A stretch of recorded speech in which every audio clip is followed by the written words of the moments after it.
boa tarde. Estamos aqui começando o Roda Vida. Roda Vida é um programa dessa tarde de 31 de outubro, dirigido a pessoas aposentadas e também dirigido a todo mundo que quer saber um pouco mais como é envelhecer, como é viver bastante. O Roda Vida traz aqui convidados especiais, que é o Alexandre Gomes, educador físico, que está aqui com a gente, vestido de atleta, o Ricardo Castro, que é advogado, e também a Clarice Kuiper, advogada.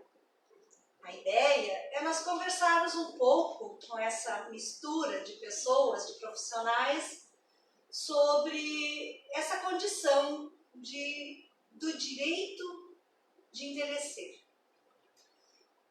Bem, porque hoje, hoje, 31 de outubro, ele ainda é outubro, porque 1º de outubro é o Dia Internacional da Pessoa Idosa, desde 1991, criado pela ONU, e no Brasil desde 2006. Eu também sou uma pessoa idosa, tenho 63 anos, meu nome é Célia Zingler, sou diretora da Associação do Pessoal da Caixa Econômica Federal do Rio Grande do Sul e quero apresentar a saudação a todo mundo aí, em nome da diretoria da APSEF, que é a sigla da associação, da APSEF-RS. E, para começar, a ideia é a gente conversar um pouco sobre esse direito que nós adquirimos de ter uma vida digna, a partir especialmente da Constituição de 1988, depois regulamentado com uma série de direitos pelo Estatuto do Idoso e da Pessoa Idosa, que é de 2004, entrou em vigor em 1º de janeiro de 2004, e aí nós temos aí diversas coisas que nós conhecemos, como direito a entrar em fila especial, direito a assento especial, direito a meia entrada, mas não é só isso. Tem muito mais. E sobre esse muito mais a gente vai conversar agora. Que tal começar aí, Castro? Está com uma série de anotações aí para falar sobre isso. Boa tarde a todos, boa tarde Célia, boa tarde Clarice, Alexandre. O direito do idoso, e a vida, o direito de envelhecer é uma coisa que está sempre próximo da gente, Quem não tem o avô, a avó ou uma pessoa querida com mais idade, mas a gente não tem exatamente com isso a noção da quantidade de peculiaridades que cercam essa condição de vida, E quando a gente está se preparando para essa programação e lendo alguns artigos e a própria legislação, a gente é surpreendido por algumas situações que nunca tinham me chamado a atenção, Uma delas, que acabei, por força do programa que fui ler e com mais atenção, é que o Estatuto do Idoso, que é uma lei de 2003, ela traz expressamente prevista o direito das pessoas de envelhecerem, que é uma coisa que parece uma coisa mais filosófica, mas que na verdade ela está hoje ativada mesmo no ordenamento jurídico. A pessoa tem o direito de envelhecer, e envelhecer em determinadas condições, que o próprio Estatuto prevê, mas que não é só o Estatuto que prevê. O Estatuto, na verdade, é uma compilação de situações que a sociedade já vinha enfrentando, decisões judiciais já vinham sendo dadas nesse sentido, e que acabaram sendo consolidadas a partir de algumas fontes também no direito internacional e experiências de outros países, acabou sendo consolidada na legislação e no Estatuto do Idoso propriamente dito. Mas a gente vê a referência, as referências à velhice, desde lá, pelo menos na Declaração Universal dos Direitos Humanos, de 1948. Lá tem no artigo 25 da Declaração Universal, o parágrafo 1º que diz o seguinte: toda pessoa tem direito a um padrão de vida capaz de assegurar a si e a sua família saúde e bem-estar, inclusive alimentação, vestuário, habitação, cuidados médicos e os serviços sociais indispensáveis, e direito à segurança em caso de desemprego, doença, invalidez, viuvez, velhice ou outros casos de perda dos meios de subsistência em circunstâncias fora de seu controle.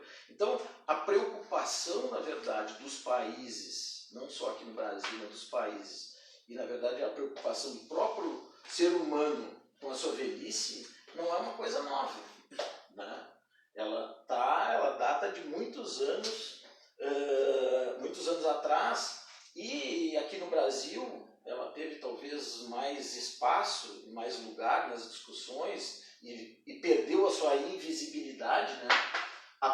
Certamente a partir da Constituição de 88, que foi chamada Constituição Cidadã, que trouxe para nós, trouxe à tona, né, o direito não só dos idosos, mas também de vários grupos, né, vulneráveis, assim como a criança também. O próprio Estatuto da Criança e do Adolescente veio a partir da Constituição de 88. E eu acho que o mais importante, eu acho, por isso, eu tenho que parabenizar também a Associação por tomar esse tipo de atitude e fazer esse programa especial para os idosos, ou chamando atenção para situações que afetam as pessoas com mais idade, né, justamente colaborar com a visibilização, né, desses problemas e dos direitos das pessoas, né, que tem essa felicidade, na verdade, né, a felicidade de viver mais, né. Eu acho que isso que é o importante, né. Não se pode ter o envelhecimento como um aspecto negativo, né, no nosso meio, né. A gente tem que tentar sempre fazer com que o envelhecimento seja uma forma de engrandecer as pessoas, né? Não só a própria pessoa que já tem a sua experiência bastante relevante, mas as pessoas que estão em volta têm que valorizar isso, né? Isso a gente encontra no Estatuto do Idoso, essa preocupação, né, com a proteção do idoso, né, e que a própria família tem o dever, né, de fazer essa proteção, de se ocupar disso, né, de se ocupar com a proteção das pessoas mais velhas. A gente vê hoje uma política sendo estabelecida, né, a gente falando assim da Previdência, porque eu acho que a gente pode fazer esse link, né, de desproteção, na verdade, né, das pessoas mais idosas. Eu acho que a Clarice, pode falar um pouco disso com a gente, mas eu acho que para iniciar assim a nossa conversa, eu acho que é importante a gente trazer. Agora, recentemente teve uma pesquisa divulgada aí do IBGE de 2016, uma pesquisa que dá conta do seguinte, e aí eu queria dividir com vocês para a gente poder debater um pouco sobre isso, que é o crescimento das pessoas a partir dos 60 anos, 60 a 64 anos, voltando ao mercado de trabalho, né? E isso tem dois aspectos, pelo menos, que a gente pode analisar, né, e debater um pouquinho e conversar sobre isso.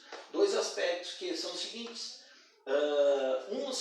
Pode significar esse aumento da ocupação dos idosos no mercado de trabalho, pode significar que as pessoas estão com mais saúde, né? Estão com mais saúde, portanto estão conseguindo trabalhar mais, né? Estão se sentindo bem para voltar para o mercado de trabalho.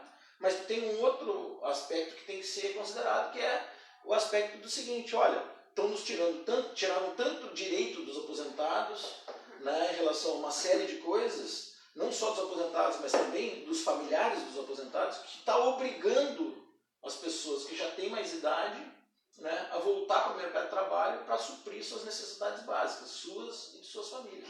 Então acho que a gente pode discutir um pouco sobre isso a partir de agora. Eu acho que isso tem um link com a própria reforma da Previdência, que eu acho que a gente pode também abordar hoje aqui nesse programa. Olha só, eu queria dizer que a gente já está com uma pergunta aqui no ar, né? Pode fazer perguntas, quem está nos assistindo. Pode também falar, né, que o Roda Vida vai ficar disponível depois na internet, né? Pode passar adiante, pode assistir qualquer dia, quem não pode assistir agora. E não pode assistir tudo, às vezes, né?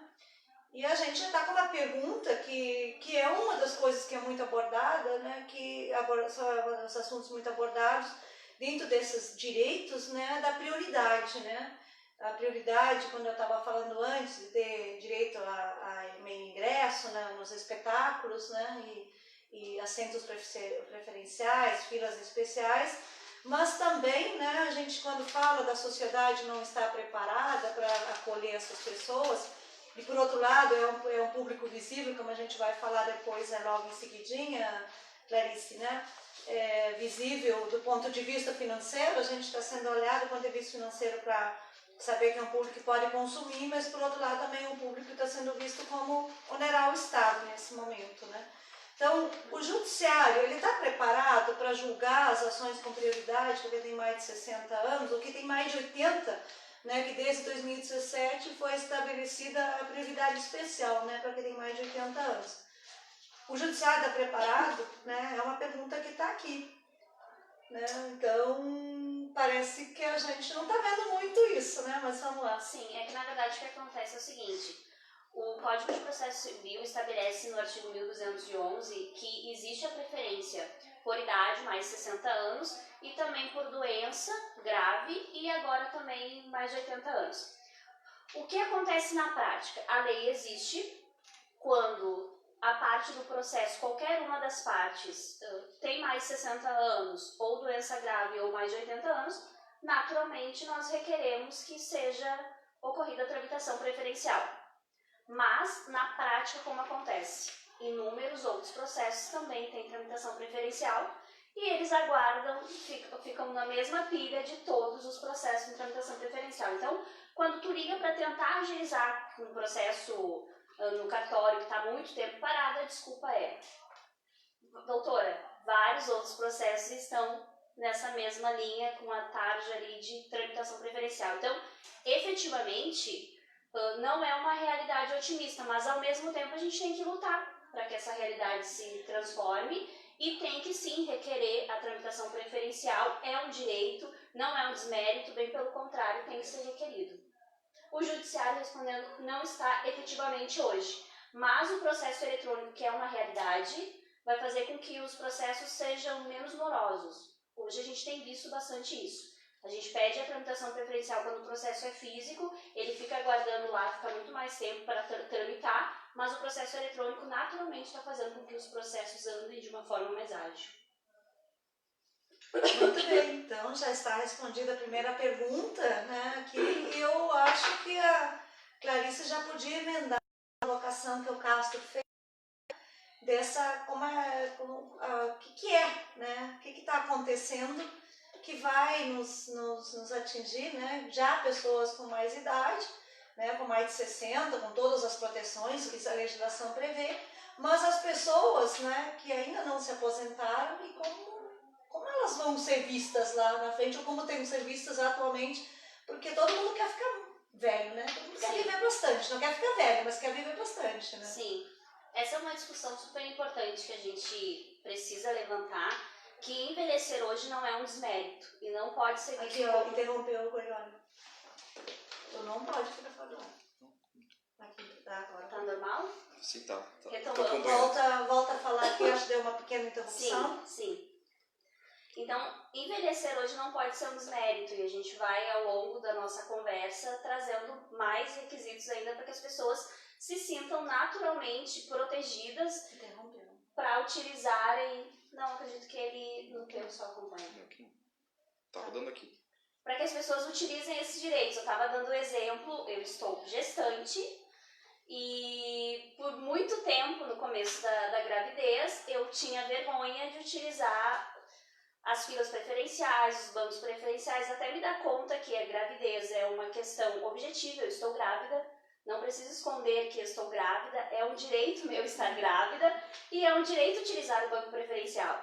É um direito utilizar uma fila preferencial porque eu estou com uma melancia na barriga e eu não preciso ficar 2 horas numa fila se eu posso ficar menos tempo. Então, é uma questão objetiva. Idoso, qual é a questão objetiva de ser idoso? Mais de 60 anos, tem pessoas com 60 anos muito mais ativa que eu, com 33.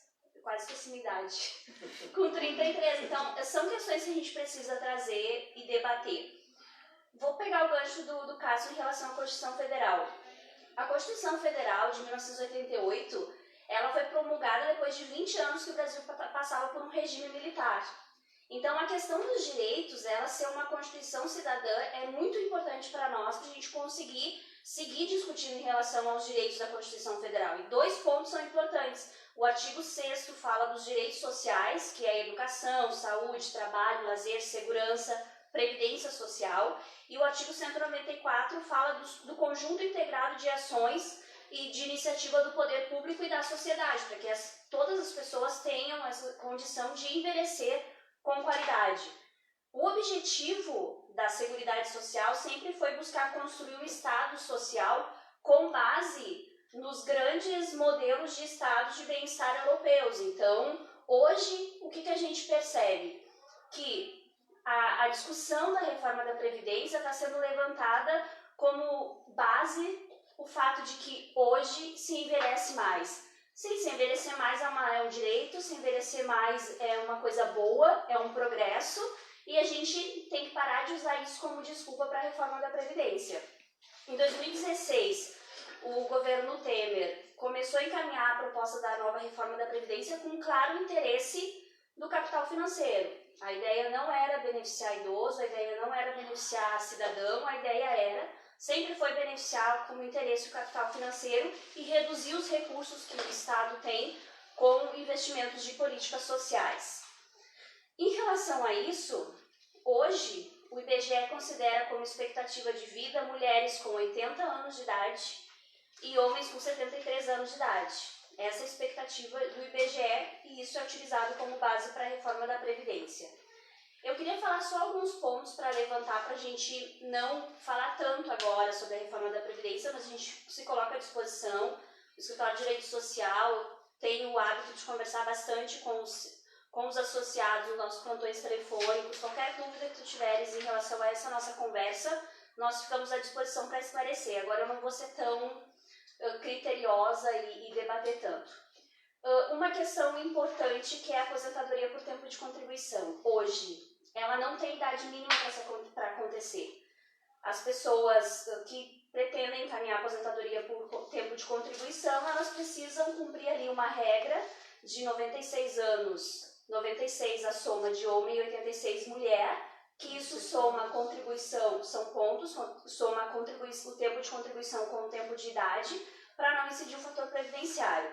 Então, hoje, qualquer pessoa pode se aposentar por tempo de contribuição independente de idade. Qual será a nova regra? Homens necessariamente com 65 anos de idade, mulheres com 62 anos de idade, e para receber 100% do valor do seu salário-benefício, homens terão que contribuir 20 anos, e homens terão que contribuir 40 anos e mulheres 35 anos. A partir de 20 anos de contribuição, então homens 65 anos de idade e 20 anos de contribuição receberão 60% do valor do salário-benefício. E mulheres com 62 anos e 15 anos de contribuição receberão 60% do salário-benefício. Qual é a proposta da Previdência? Acabar com a aposentadoria por tempo de contribuição. Então, naturalmente, volta a questão do que o Cássio falou sobre o mercado de trabalho, as pessoas trabalharão mais. As pessoas com 60 anos possivelmente não conseguirão se aposentar antes, porque senão terão uma drástica redução na questão financeira. E aí tu questionasse antes, queria que a gente falasse. Tem esses 2 aspectos que tu disseste que é importante. As pessoas estarem voltando anos, porque elas têm hoje uma qualidade de vida melhor, e 60 anos são os antigos 40, né? Então isso é uma perspectiva boa, mas sim tem a questão financeira, que as pessoas estão percebendo que trabalhar mais farão com que elas tenham mais condições de sustentar sua família, né, de dar uma... É uma questão de necessidade mesmo. De necessidade, exatamente, é uma questão de necessidade. Também queria só destacar um ponto que também é importante falar sobre a pensão por morte, que a reforma da Previdência prevê que não serão mais pagos 100% do valor de salário e benefício que o segurado teria direito se aposentasse. Com a pensão por morte hoje, a família, por exemplo, se ficou só viúva, ela receberá 60% do valor do salário e benefício. E para cada dependente terá um acréscimo de 10%. Só chegará a 100% do valor de salário e benefício 5 dependentes ou mais, ou em caso de pensão por morte decorrente de acidente de trabalho. Então são várias questões práticas que a gente não tem como trazer para debater agora, mas que são interessantes que a gente discuta, que se você tiver alguma dúvida, traga para falar conosco, porque é exatamente isso. A Constituição Federal prevê a possibilidade e o direito de envelhecer com qualidade, de envelhecer ativamente, né? E a gente tem que parar de achar que idoso é inativo, a gente tem que parar de achar que idoso que estaciona no local que é destinado a idoso é desmérito. Não é desmérito. O Estatuto do Idoso está aí exatamente para ser cumprido. Ser idoso é uma condição objetiva, vamos utilizar os nossos direitos. Eu quero trazer uma questão, primeiro agradecer a todos o convite de estar presente do lado de tão ilustres, né, companheiros aqui no debate. É interessante o porquê que a gente está reunido aqui, né, o porquê que vocês estão trazendo essas questões, que é para, acredito eu, para buscar um pouco de qualidade, trazer de alguma maneira um pouco de qualidade de vida para as pessoas, porque a informação hoje a gente está numa era que a informação está presente, a gente pode ter acesso à informação. Agradecer o convite de estar aqui para trazer essa mensagem da prática de atividade física como um elemento preventivo e, como tu bem comentaste, Célia, envelhecer com qualidade. Então, o porquê de a gente estar aqui debatendo sobre isso é justamente, eu acredito que seja para trazer uma condição para as pessoas, né? Um olhar, um discernimento de como elas têm que proceder para a gente estar bem, envelhecer bem. Não só no que diz respeito ao aspecto anímico, de confiança, de estar cercado de segurança, porque a gente está conversando sobre segurança jurídica, né? Sim. Mas também trazer o aspecto fisiológico. O idoso, ele pode ser um idoso no aspecto cronológico, né, da idade, e no aspecto anímico, né? Eu tenho amigos meus que têm 30 anos de idade que têm uma maneira de proceder de pessoas que têm o treino com 70, 80 anos de idade, que têm uma vitalidade e uma sede de vida incrível. Um otimismo. Então, a gente pode trazer um envelhecimento com qualidade no que diz respeito a esses conhecimentos, se cercar dessa segurança que vocês estão trazendo, e também trazer no que diz respeito ao aspecto funcional, né, de funcionamento, porque depois de uma certa idade, eu já também estou chegando lá, né, vou chegar rapidinho, estou com 55 anos de idade, rapidinho vou chegar lá. Mas a gente, depois de uma certa idade, a gente começa a perceber algumas mudanças hormonais, né, que vão fazendo que a gente perca um pouco mais de músculo, um pouco mais de osso, as articulações já não funcionam de uma maneira um pouco mais, né? E a prática de atividade física é preventiva, né? E vai nos dar a condição fisiológica e anímica também para conseguir tocar o envelhecimento com qualidade.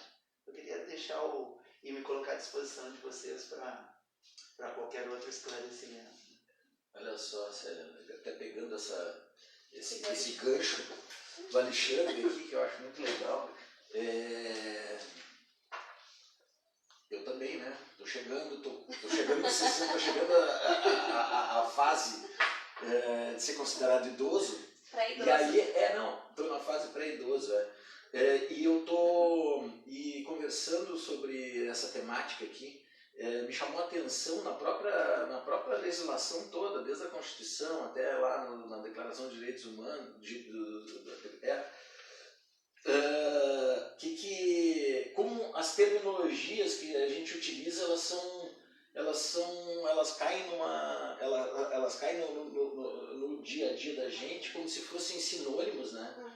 E isso talvez prejudique também as pessoas a fazer o próprio uso dos direitos que lhes cabem, né? Nas situações, porque eu te pergunto assim, tu está dizendo que está chegando na fase idosa, né, Alexandre? Mas tu te considera velho, inativo, aposentado ou idoso, né? A Célia, que é uma aposentada, né? E é idosa, né? Ela é aposentada, a Célia é aposentada e é idosa. Mas Célia, tu é uma pessoa velha e é uma pessoa inativa? Não, né? Pois é.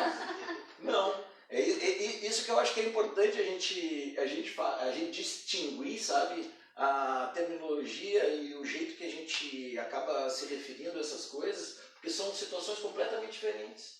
Né? Mas olha só, você lembra, Castro, a gente trabalha junto há bastante tempo, né? Uma das coisas... Quando a gente começou, não tinha nenhum cabelo branco. Mas pode pintar. Mas olha só, quando a gente começou, né, fazer esse trabalho na associação com as pessoas aposentadas, né, as pessoas se aposentavam bem mais jovens, né? Então tinha mulheres aposentadas com menos de 50 anos, homens com 50, ou, né, pessoas aposentadas proporcionalmente, então podiam se aposentar bem mais jovens, não são essas regras de agora. E uma das linguagens usada era pessoa inativa, né? E as pessoas diziam para nós, né, que eu tinha 44, 45, 46 na época, então estou bastante tempo aqui, né, com esse grupo de pessoas, com esse conjunto de associados da ABSEF. Então a pessoa, era muito usada a palavra inativa, né? Porque tem algumas categorias que dizem assim, vai para a inatividade, especialmente exército, né? O pessoal tem esse termo, né? E as pessoas nos cobravam inativo. Não, eu sou aposentado.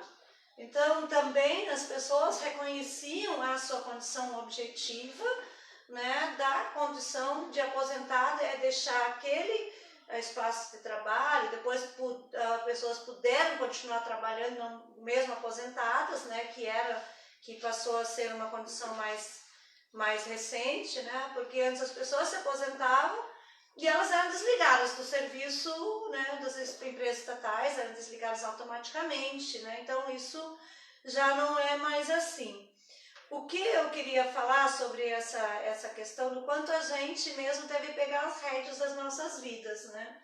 E pegar as rédeas das nossas vidas é se apropriar de um conhecimento que não fez parte das nossas vidas até esse momento, né? Porque a gente está cada dia vivendo mais e precisa aprender um pouco mais numa idade que a gente está vivendo e não viveu antes. E poucas pessoas, porque em geral nós não temos uma cultura geral de olhar as pessoas com mais idade, ou nós, quando éramos mais jovens também, de olhar pessoas com mais idade com uma condição, assim, como é que a gente enxergava com 40 anos as pessoas com 70, né? Então, como enxergava com mais de 60? E aí eu só queria chamar a atenção da importância das políticas públicas que a nossa geração, né, que a minha geração tem o dever de buscar implantar e implementar, né? E aí eu dizer assim, e a gente compreender que esse processo ele é um processo de exercer direitos e saber dos direitos e exigir que os direitos sejam cobrados, exigir os direitos no nosso convívio social, nosso convívio familiar, né, nos diversos espaços, né, onde a gente circula. Então, de ser respeitado, né, de ser reconhecido como sujeitos de direitos. Então, isso também nós temos que, né, nós, pessoas ativas e não inativas, né, velhas, mas não aposentadas, não né, velhas. Mas assim, e aí a gente tem essas terminologias, terceira idade, essas coisas, a gente tem que ver qual é a melhor terminologia. Eu me lembro que a primeira vez, quando eu fui a Cuba, isso faz 12 anos, eu lá aprendi um termo chamado adulto maior. Então, as pessoas mais velhas eram tratadas, né, com mais idade como adulto maior. com direitos. Com direitos. Né? Então, essa é uma coisa muito interessante. E aí, quando eu falo de não ser invisível, coisas assim que quem está no dia a dia não percebe. Por exemplo, o trânsito. Em Nova York, as sinaleiras, os semáforos, esses sinais, né, de trânsito, eles passaram a ficar abertos para os pedestres mais tempo, porque as pessoas caminham mais devagar quando ficam mais velhas, não houve reconhecimento. Né? Mas não é só pessoas mais velhas que caminham devagar, pessoas mais jovens que têm alguma deficiência, as pessoas gestantes, as pessoas acompanhadas de criança. Sim. Então, a gente tem que entender que esse mundo tem que se adaptar aos seres humanos. Né? Então, a outra questão que eu vi na Alemanha, as famílias que cuidam dos seus idosos em casa têm ajuda financeira do Estado. Tem uma bolsa, né? Uma bolsa financeira, para que não deixem as pessoas em lares, né? Ou casas de abrigo a idosos. Né? Então, quem cuida, quem fica seus familiares em casa, tem uma ajuda financeira especial na Alemanha. Né? Porque lá eles também têm a história da longevidade. Né? Outra coisa, no Uruguai, as pessoas idosas que não têm casa, elas não têm condições de alugar uma casa, o Estado dá a casa para morar com os seus familiares, e as famílias moram junto e moram naquela casa enquanto vive a pessoa idosa. Elas têm, no momento que a pessoa idosa, né, falece, a família também não pode mais continuar morando naquela casa, porque prioriza que as pessoas fiquem com os seus familiares. Né? E aí, como é que nós agimos com isso? Né? Como é que nós vemos isso? Como é que nós educamos os nossos jovens para que eles não nos desprezem também? Né? Nós temos toda uma condição humana de olhar ali. O que acontece é justamente, ou pelo menos o que está acontecendo agora, é justamente o inverso. Né? Me parece que é o inverso, porque tem uma legislação hoje, não é por falta de proteção legal que o velho ele é abandonado. O velho, o que eu digo, é aquela pessoa que necessita de atenção, né, dos familiares, de terceiros, de cuidadores, enfim, né, mas a legislação toda está posta. Né? Hoje, se a gente não tem esse tipo de incentivo financeiro, digamos assim, que seria um plus, né, que talvez países com melhores condições econômicas ele pode oferecer, e aqui talvez a gente não tenha essa condição ainda, né? Mas a proteção legal do idoso ela já existe, né? Mas existem situações que são contraditórias, né? Porque ao mesmo tempo que a gente tem a Constituição dizendo lá no artigo 230, 229 e 230, a família, a sociedade e o Estado têm o dever de amparar as pessoas idosas, assegurando sua participação na comunidade, defendendo sua dignidade, bem-estar e garantindo-lhes o direito à vida. Ao mesmo tempo que a gente tem isso daqui, previsto na Constituição, a gente tem hoje, eu vou voltar a falar porque também é o que está acontecendo no momento, a gente tem lá uma reforma da Previdência que, ao invés de proteger o idoso, o aposentado, ele acaba colocando o aposentado numa situação de insegurança e de perigo, né? No momento em que ele não oferece para as pessoas essa possibilidade de ter autonomia e de se sustentar quando já não tem mais a possibilidade de exercer uma atividade econômica por si, né? Então, na verdade, o poder público hoje ele está transferindo, né, essa responsabilidade que seria do Estado, ele está transferindo unicamente para a família. Né? Ele economiza na Previdência porque dá um benefício menor e retarda o pagamento do benefício, portanto também ao retardar ele vai pagar menos benefício para essa pessoa, né? Por menos tempo, vai pagar menos e por menos tempo, e está impondo esse ônus para os familiares, porque se o Estado não der, e a Constituição diz que é dever da família também dar esse suporte para as pessoas idosas, a família vai ter que assumir esse ônus. Ao mesmo tempo, olha só, Alexandre, como é complicado, ao mesmo tempo que a família está tendo que assumir esse ônus todo, que a Previdência vai deixar de conceder, a gente teve, há 2 anos atrás, a gente teve uma reforma trabalhista que reduziu o direito dos trabalhadores, que eliminou a maior parte dos direitos e de garantias que o trabalhador tinha na CLT, e que, portanto, vai estar submetido a uma condição de trabalho, não só econômica, mas condição de trabalho, propriamente dito, muito inferior à que ele vinha tendo. Então, tu tem uma pressão para cima do cidadão, do trabalhador em geral, tu tem de um lado, um contrato de trabalho que já não vai te oferecer garantias que te oferecia antes. Um contrato E precário. nem um contrato precário e de pouca durabilidade, vamos dizer assim, até, né? Ao mesmo tempo que tu tem na Previdência, ela te impondo também uma nova obrigação que o Estado está deixando de assumir, que é de dar assistência às pessoas idosas, né? Então o trabalhador que está lá numa faixa de 30 anos, 40 ou 50, mas que está no mercado de trabalho, ele está duplamente, vamos dizer assim, sendo onerado por essas reformas. A pessoa que está nativa, eu estou falando nem é o que está aposentado. A pessoa que está trabalhando hoje no mercado de trabalho, ele está sendo onerado e punido 2 vezes. Uma pela reforma trabalhista, porque o contrato dele vai ser um contrato precário de curta duração, provavelmente, né?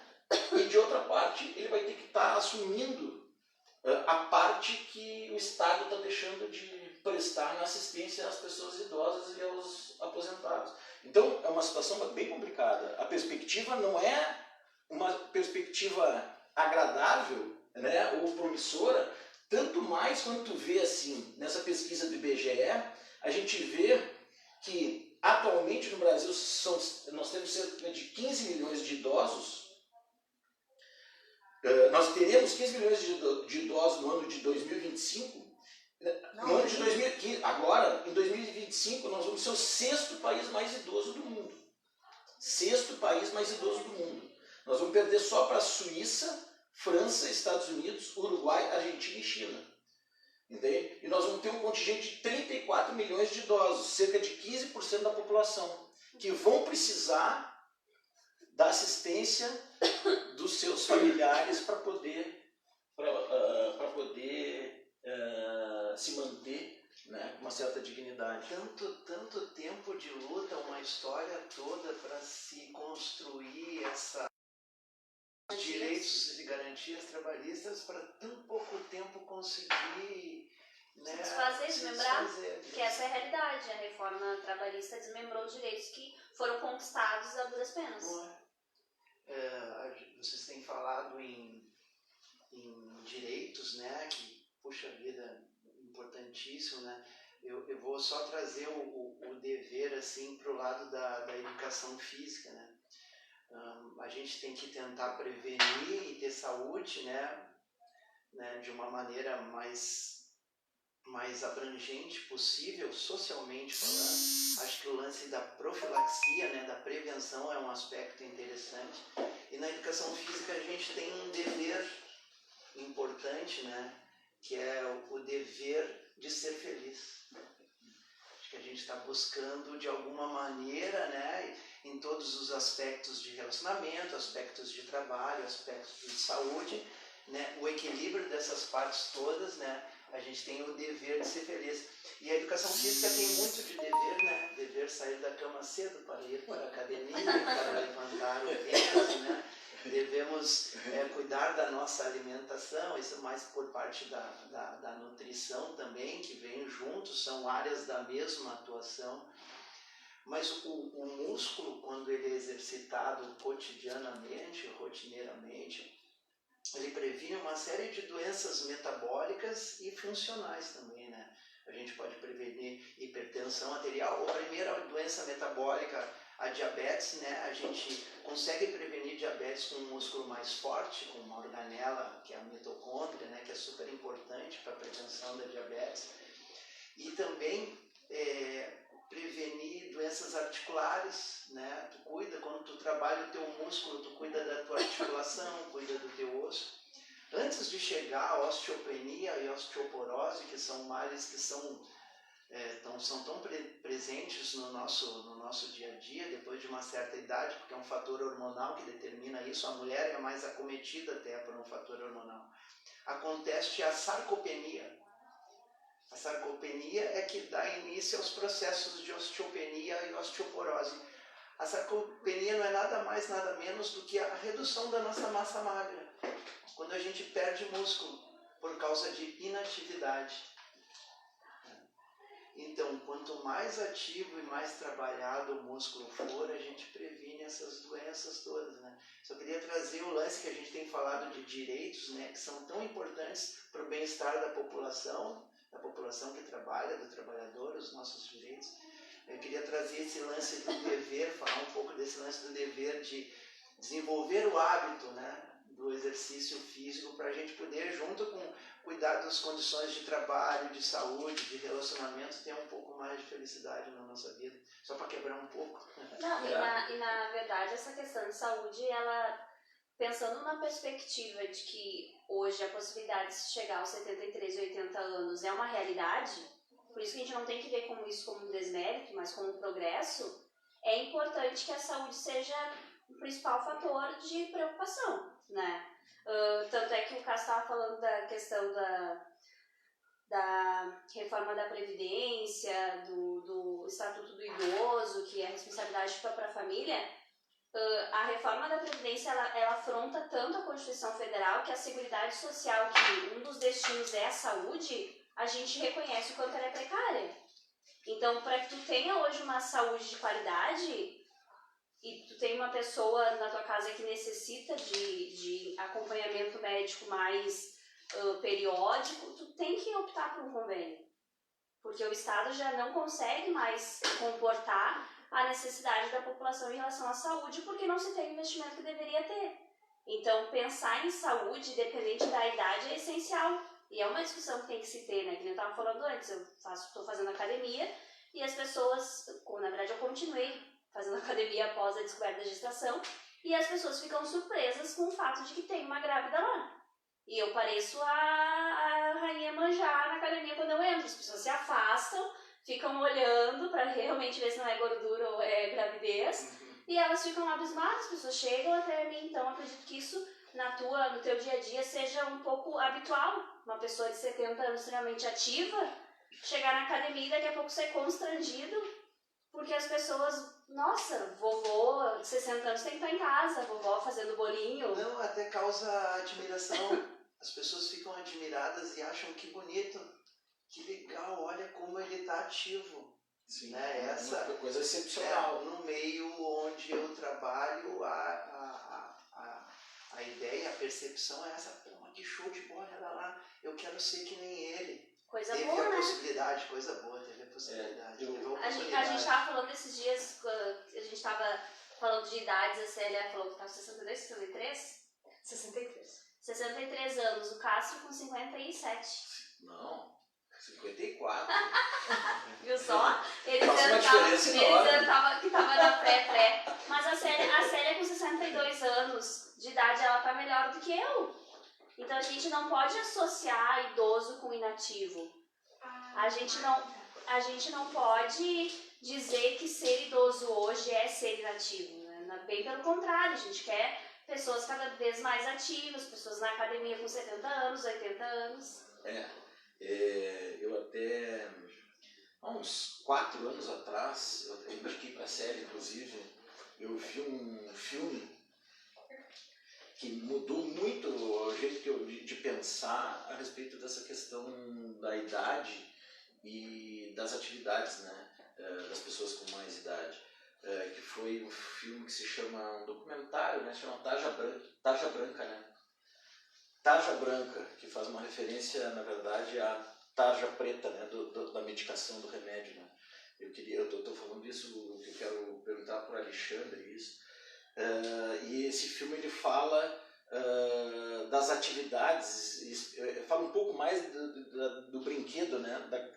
da coisa lúdica na vida, da importância da coisa lúdica na vida das pessoas, né? E aí eu te pergunto assim, Alexandre,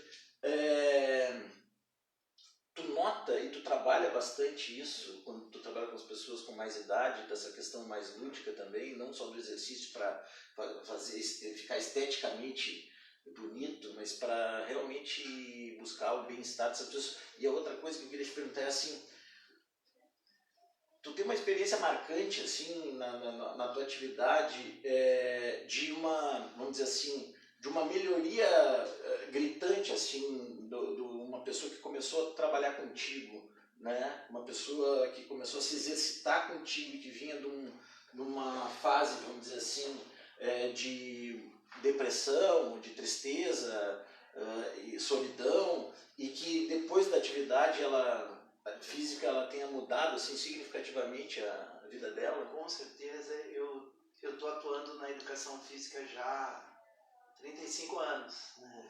Desde cedo eu me senti um educador físico. E eu trabalho, eu tenho turmas de dança, né? Trabalho com grupos de 20, 30 meninas, tem horas que dançam. Tenho algumas turmas de boxe também, que é um trabalho mais lúdico do boxe. O que é o lúdico? O lúdico é a brincadeira. Tu ter um momento de diversão, de descontração, onde tu faça atividades que não necessariamente precisam ser atividades motoras amplas, né? Podem ser motricidade fina também, né? Existe o fazer um crochê, tu ter um grupo de crochê, é um trabalho lúdico. Mas o que vem junto com o lúdico? São os relacionamentos sociais, né? O próprio relacionamento do treinador com o atleta, não só o passar o treino para o atleta, mas passar uma vivência, sentar para conversar, né? Porque um dos princípios do treinamento é o princípio da conscientização. Você tem que saber o que tu está fazendo, por que tu está sabendo. Individualidade biológica é outro princípio, que tu tem que saber com quem tu está lidando, né? Como que tu vai interagir com um atleta de 18 anos, um atleta de 40 anos, os maratonistas têm maratonistas de 45 anos, né? Então, esse relacionamento, porque no fundo a gente busca se relacionar, né? Isso aí vem com o Conde de Monte Cristo, Robinson Crusoe, até esse filme agora do Náufrago, que ele pintou o Wilson, né? A necessidade do ser humano de se relacionar. E eu tenho exemplos, assim, já que tu me perguntaste, assim, eu fui conhecer uma aluna que estava passou por uma cirurgia, um catéter. Ela já estava com 86 anos de idade, e eu fui contratado pela família para dar uma atenção para a funcionabilidade dela, né?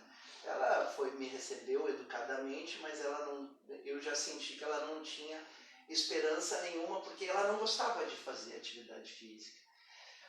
O mais importante da minha relação com ela não era nem eu sentar e levantar e puxar o elástico, que depois fiquei com ela por mais 10 anos, né? Era depois das nossas atividades sentar para tomar o café que ela passava para mim.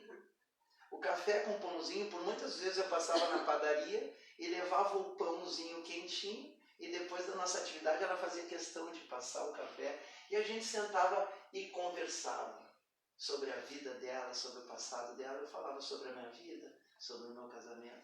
Então, o relacionamento, tu ter o social, por muitas vezes é até muito mais importante do entrar numa esteira e sair para fazer uma caminhada de 30 minutos. Eu reconheço isso, porque o social ele também libera as proteínas do bem, né? Que são os neurotransmissores, que numa esteira tu libera também, numa atividade lúdica de coordenação tu libera, que são ótimos neurotransmissores na prevenção do Parkinson, né? Na prevenção do Alzheimer, né? E outros. Então, o social, por muitas vezes, é o mais importante, até porque ele é o link, porta de entrada para depois tu chamar a pessoa para fazer o dever, né? O dever. Para a pessoa se sentir bem, né? Se sentir útil. Então, esse é um aprendizado, né? É um aprendizado, é um olhar sobre si mesmo, né? E saber o que fazer. Eu sugiro, né, que quem que tem umas coisas assim bem bem interessantes, né? Assim, independente onde as pessoas moram, ela sempre tem uma possibilidade de criar o seu grupo, né? Tanto o seu grupo de caminhada, quanto o grupo, né, de, sei lá, de pilates, de dança, e também, assim, de atividades físicas, realizar atividades físicas mais específicas conforme a sua motivação e sua necessidade. Mas eu acho que o mais interessante de tudo isso é a gente, né, se conscientizar de que pode fazer muitas coisas, né? Eu acho que essa consciência e aí esse aprendizado também é, né, com a sua percepção, né, a percepção sobre a sua condição física, né? E não ficar, né, dizendo assim, colocando empecilhos, né, que o nosso imaginário muitas vezes coloca, né? Então acho que é bem importante isso e assumir, né, assumir a sua condição. Eu acho que esses conceitos, né, que foram ali colocados do que são condições legais, né? Assim, ser aposentado, ser uma pessoa idosa, são condições legais, né? Idosa pela idade, uma classificação por faixa etária, e aposentado uma condição de renda, né? Tanto que no espanhol, né, eles usam jubilamento, né? Então, jubilar é um prêmio, né? Ser jubilado, né? Então, é o jubilado, né? Então, nós usamos aposentadoria, né? Ela não é de ficar no aposento, né? Não é para ficar segregada, né? Talvez o nosso termo não seja adequado, Não né? é adequado, mas o espanhol usa, né, um termo melhor, né? Jubilar é um reconhecimento por atingir um objetivo, né? É mais ou menos isso, né? Então eu acho que isso é uma coisa bem interessante, por isso que a gente chamou esse programa aqui de Roda Vida. Roda Vida. Por quê? Porque a vida continua rodando, Esse né? é o primeiro Roda Vida. É assim, vamos ver, né? Se a gente, ideia é que tem mais Roda né? Vida. Se a gente tem, né, as condições, né, de manter, né? Eu acho que boa, hein? Essa eu formação acho, inicial foi bem boa. então, Roda Vida, né, é um desafio que a gente se propôs, né, de fazer uma hora ao vivo, né, aqui no Facebook, da APSEF, né, como uma forma de chegar mais longe, né, não ficar só em Porto Alegre, mas a gente conseguir, né, chegar onde as pessoas estão.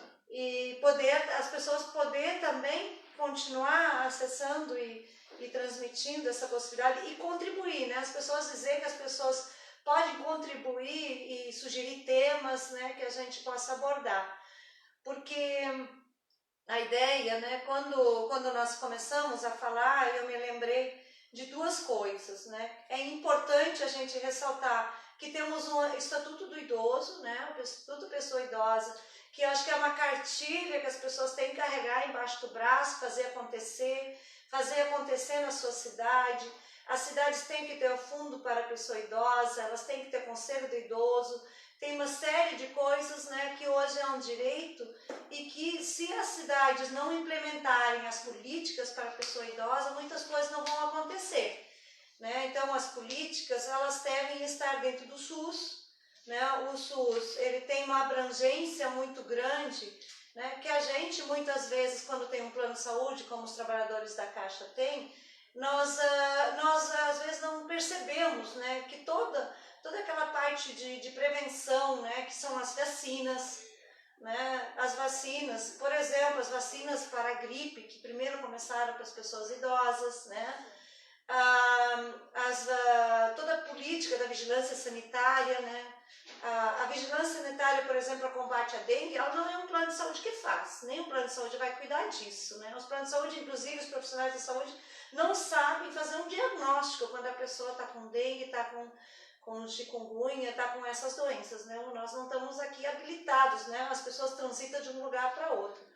E também lembrar que o SUS, por exemplo, ele é o mapeador das violências. Violência contra a pessoa idosa, ela é de notificação compulsória. Os profissionais da saúde, tanto público quanto privado, têm que notificar o sistema, né, a violência contra a pessoa idosa. né, as notificações compulsórias, como a tuberculose, né, que está de volta, ela é altamente contagiosa, além de ser notificação compulsória, o SUS tem o controle, tem que fazer o controle e distribui a medicação, porque a medicação não é adquirida em lugar nenhum, é uma medicação que é de controle público, que é uma doença de controle público, tem que permanecer assim, né?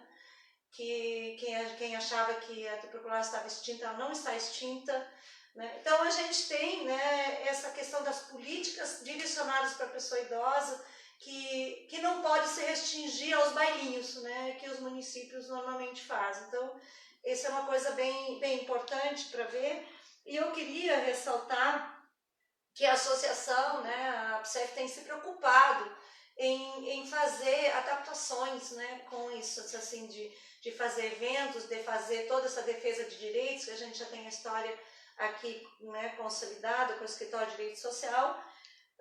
Também temos, temos os nossos espaços, né, espaços bem viver, como são os espaços de praia, de serra, com adaptações, né? A nossa sede de Tramandaí tem elevador, quando foi projetado o prédio, Acessível, né? nós pensamos na acessibilidade, não, porque quando se fala acessibilidade, a gente sempre pensa do cadeirante, né? De alguém com deficiência, por sua condição, né? Também de deficiente, mas ela não é só isso. Né? As pessoas, nosso grupo de associados tem familiares que precisam de acesso adequado para poderem levar junto o vovô, a vovó, a bisavó, o pai, a mãe, né? Então, todas essas coisas, elas precisam ser aprimoradas, e a gente tem esse desafio de fazer. Né? Tem algumas coisas que já estão prontas, mas muitas ainda por fazer, né, que a gente tem essa preocupação.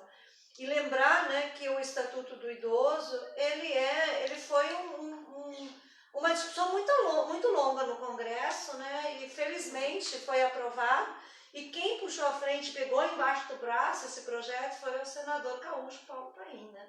Não podemos nunca esquecer essa ampla defesa da pessoa idosa e também da previdência que o nosso senador gaúcho fez e faz durante todo esse tempo.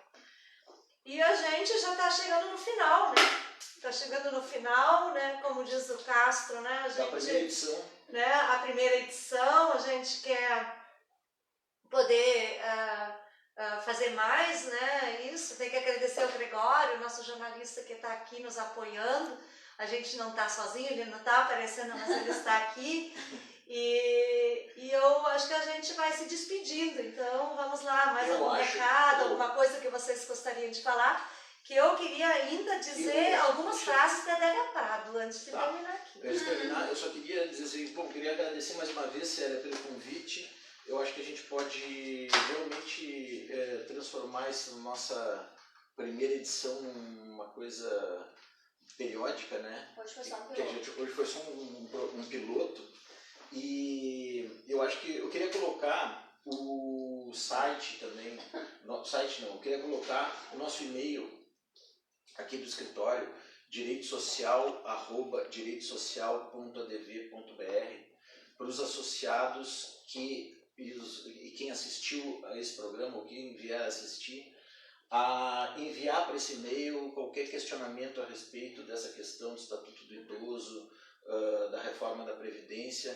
Pode dirigir para esse e-mail, direitosocial, tudo junto, @direitosocial.adv.br, que a gente responde pelo e-mail as perguntas que não puderam ser respondidas aqui nesse nosso encontro diretamente. Eu acho que eu queria terminar só exemplificando uma coisa. Eu acho que a Célia tem coisas mais bonitas para fazer o encerramento do programa do que eu vou utilizar aqui na minha fala agora, mas uma coisa bem concreta a respeito do que está acontecendo, assim, a respeito de perdas de direitos, assim, em relação à reforma da Previdência, só para as pessoas que são associadas e que, portanto, fazem parte da FUNCEF terem uma ideia da intensidade do que está acontecendo agora, para as pessoas verem que quando houve a reestruturação lá da Fundcef, teve o saldamento do plano, do RegReplan, foi em 2006 isso. A gente fez aquele programa de saldamento considerando como idades para aposentadoria integral homens com 53 anos e mulheres com 48. Isso faz 13 anos. Né? E agora a gente está falando de uma reforma da Previdência que leva para 65 anos a idade da aposentadoria dos homens e 62 as mulheres. Olha a diferença em termos de tempo de trabalho que essa reforma da Previdência está impondo para todas as pessoas a partir daqui. Né? Em 2006 a gente trabalhou com 53 e 48 e agora nós estamos com 65 e 60. Então, elas são uma ilustração com relação a essas questões que a gente tratou aqui, e cada vez mais a gente vai precisar mesmo cuidar da nossa saúde e cumprir o dever. Posso deixar uma frase, já me despedir, uma frase do Juvenal. Vocês conhecem o Juvenal, poeta romano? Não? Uma sátira, a 10ª sátira dele, vocês devem conhecer, que ele tem uma citação que é tudo que a gente está buscando aqui, né? Mens sano in corpore sano. Então, a postura é muito importante. Essa postura que a gente está tendo aqui, de luta, de buscar, é muito importante, né? É proativa e tem que ser assim para todos os setores da vida, né? Valeu, Alexandre. Vamos lá, que ainda temos para dizer. Sim, eu só queria finalizar que a gente fez essa retomada histórica um pouco, mais para fazer com que as pessoas entendam que usufruir do direito não é desmérito nenhum. Os direitos estão aí, eles foram construídos em situações que foram necessários que surgissem, e a gente tem que fazer valer o nosso direito, tem que usar o estacionamento preferencial, tem que usar a fila preferencial e tem que utilizar esses direitos, sim. Queria agradecer a participação de vocês, aprendi bastante hoje à tarde e me coloco à disposição, atendo os associados por telefone, vocês agora saberão o rosto por trás da voz e eu fico à disposição. Então, como eu estava dizendo, eu quero encerrar aqui buscando, né, a ajuda da Adélia Prado, que ela tem um livro chamado Erótica da Alma, e eu queria dizer também que ela nasceu em 1935 e a gente pode se espelhar em pessoas da nossa faixa etária ou pessoas com idade superior à nossa, né? Então, ela fala assim, né? O livro diz, ela é mencionado que nos dá super dicas para envelhecer com viço e ternura. E aí ela diz assim: todos vamos envelhecer, querendo ou não, iremos todos envelhecer. A boa notícia é que a alma pode permanecer com o humor dos 10, o vício dos 20 e o erotismo dos 30 anos. O segredo não é reformar por fora, é, acima de tudo, renovar a mobília interior. Tirar o pó, dar brilho, trocar o estofado, abrir as janelas, arejar o ambiente. Então, com a Adélia Prado, a gente se despede hoje e acho que vamos voltar sim. Então, eu queria pedir para o pessoal, quem gostou, né, transmita para os seus amigos. Dá um like. Né, dá um like e também passe adiante e nos diga o que vocês acharam. Um abraço. Um abraço. Tchau.